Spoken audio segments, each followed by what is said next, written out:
حضرت عبداللہ بن عمرو بن العاص رضی اللہ تعالی عنہ سے روایت ہے کہ نبی کریم صلی اللہ علیہ وسلم نے ارشاد فرمایا ان اللہ لا يقبض العلم انتزاعا يقبضه من صدور الناس ولكن يقبض العلم بقبض العلماء حتى اذا لم يبق عالما اتخذ الناس رؤوسا جهالا فسئلوا فافتوا بغير علم فضلوا واضلوا۔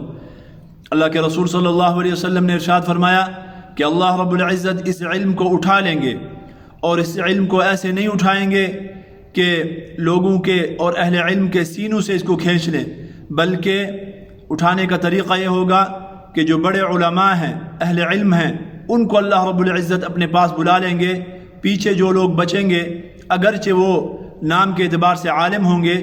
لیکن حقیقتاً ان کا علم کے ساتھ تعلق نہیں ہوگا، بلکہ وہ جاہل ہوں گے۔ لوگ آئیں گے، ان سے اپنے مسائل پوچھیں گے، فتویٰ پوچھیں گے، وہ بغیر علم کے فتویٰ دیں گے، خود بھی گمراہ ہوں گے اور لوگوں کو بھی گمراہ کریں گے۔